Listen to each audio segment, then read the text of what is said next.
Alors, la thématique du jour, c'est réussir à fixer un prix juste et accessible. Je parle beaucoup en ce moment effectivement de réussir à créer des revenus complémentaires sains. C'est un peu mon objectif du moment.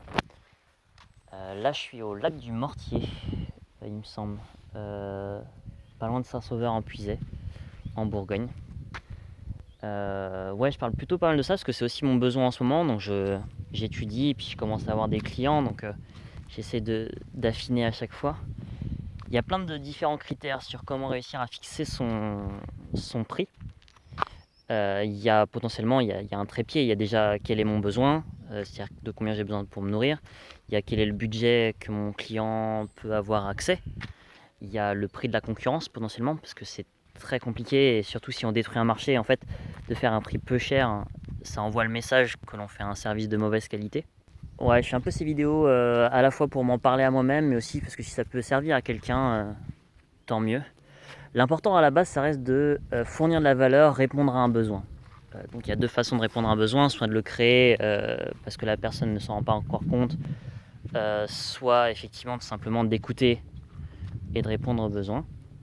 Ça peut être tout et n'importe quoi, hein. Ça peut être créer un site vitrine, ça peut être de l'accompagnement comme Egao, ça peut être de l'artisanat, ça peut être de la poterie, ça peut être de la formation, ça peut être tout et n'importe quoi.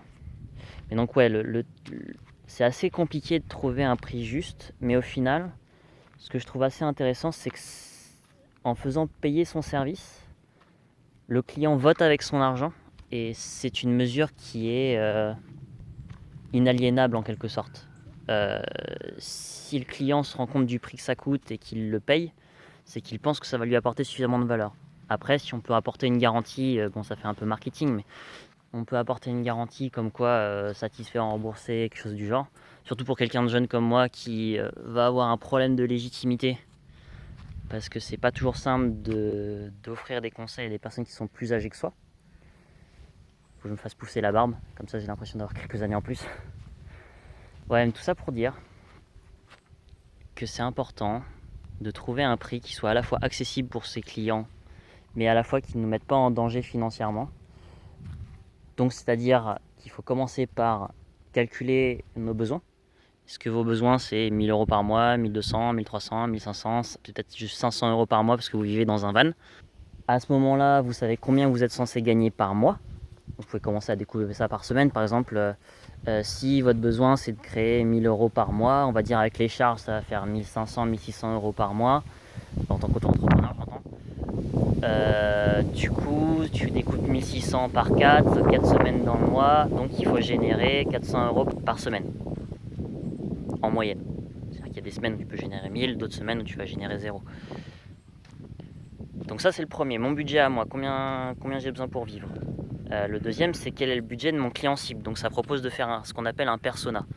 Donc c'est où est-ce que mon client va faire ses courses, qu'est-ce qu'il sait déjà, quel est son vocabulaire, quel âge a-t-il, est-ce que c'est un homme, une femme, est-ce qu'il est en couple, marié, est-ce qu'il a un appartement, est-ce qu'il vit en van, est-ce qu'il est auto-entrepreneur, est-ce qu'il est salarié, tout ça. Et à ce moment-là, on peut déterminer à peu près le budget moyen pour ce genre de service.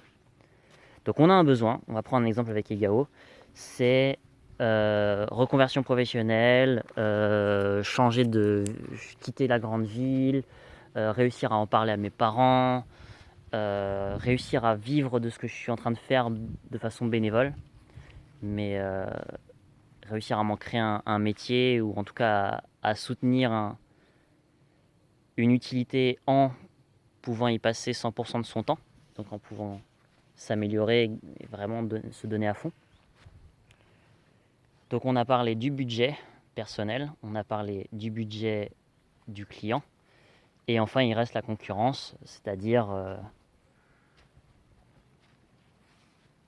aujourd'hui, est-ce que j'ai suffisamment confiance en moi pour vendre au prix de la concurrence, ou est-ce que je pense que mon service est meilleur que la concurrence, ou est-ce qu'au contraire je débute et j'ai assez peu de services autour, ce qui fait que j'ai plutôt diminué mon service. Et puis peut-être que j'ai même pas besoin de vendre aussi cher, même si il y a toujours le problème d'envoyer le message que c'est un service de basse qualité.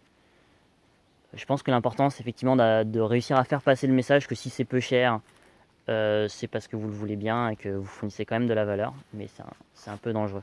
L'important surtout, c'est de ne pas se mettre en danger financièrement, parce que si vous êtes obligé de reprendre un boulot alimentaire, ce sera dommage. Donc le prix de la concurrence, combien ça vous coûte aussi, en temps, en argent, est-ce qu'il y a eu des investissements à rembourser peut-être? Votre salaire cible, votre budget, fixer un prix accessible pour votre public, donc c'est-à-dire connaître son budget. Et après, finalement, valider un volume d'affaires. Bon, ça peut être fait à travers des sondages, mais les sondages, vous remarquerez que si jamais il n'y a pas un achat, c'est assez peu représentatif. Par exemple, il y a 50 personnes qui disent que votre service est génial, sympa, intéressant. Sympa, intéressant, vous verrez, c'est très frustrant. Il vaut mieux un euro symbolique. Il faut qu'à un moment, la personne ait sorti un euro de sa poche, ou du temps, ça a à peu près la même valeur, c'est-à-dire qu'il faut qu'il y ait une certaine forme d'engagement fort. Parce que pour valider un volume d'affaires, effectivement, le mieux, c'est soit de faire un produit d'appel, comme ça on se rend compte à peu près du nombre de personnes qui ont ce besoin, et ensuite on peut calculer combien on peut générer par mois.